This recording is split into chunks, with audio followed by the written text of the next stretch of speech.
розмовляв. Але от скажу одну річ, яку я, в принципі, нікому не казав. І це відчувається. От знаєте, звичайно, європейські міністри, з якими там зустрічаєшся, державний секретар Сполучених Штатів, це завжди була особлива ліга, трансатлантична спільнота тиску на Росію. Але зустрічі, от в першу чергу з азійськими міністрами, з африканськими міністрами, вони коли виходять, ідуть з тобою десь, зустрічаються, є, звичайно, побоювання перед Росією, але починають кіпкувати. От коли з тебе сміються, щось згадують, до речі, всі подивилися це відоме відео з російськими, вже не можу навіть точно сказати, як їх назвати, хай будуть без назви. І починають вже інші країни якимось чином посміхатися над Росією. І це відчувається. До речі, раніше воно так не відчувалось. І насправді це дуже-дуже така цікава тенденція, яку я помітив. Мова йде не про одну людину, не про дві, але насправді про півдесятка, 100%.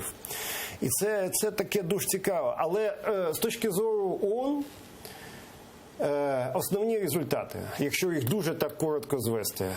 Подивіться на голосування щодо внесення до порядку денного Генасамблеї питання окупованого Донбасу. Окупований Крим там був, зараз у нас є окупований Донбас.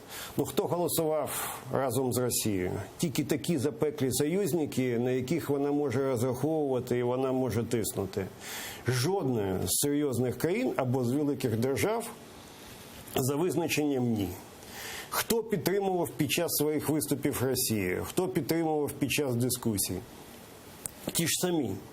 От у Росії є оцей невеличкий фан-клуб, який всі прекрасно розуміють. Раз, два, три, чотири, п'ять, там, і все. І це насправді дуже помітно.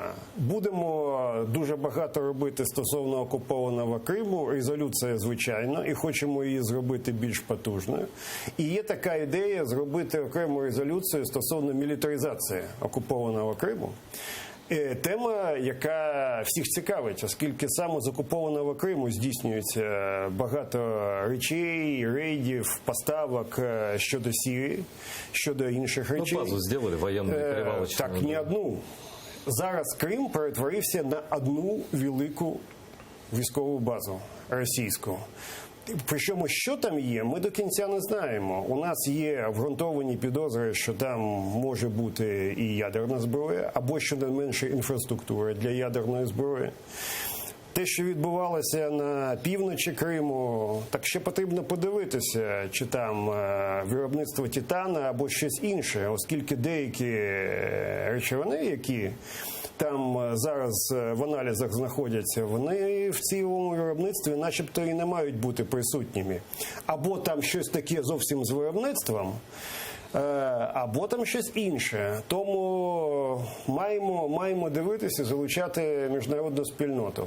І насправді тон і атмосфера, вони все ж таки стосовно Росії, повірте, у мене вже це не перша Генасамблея, все ж таки змінюються. І, безумовно, не на користь Росії.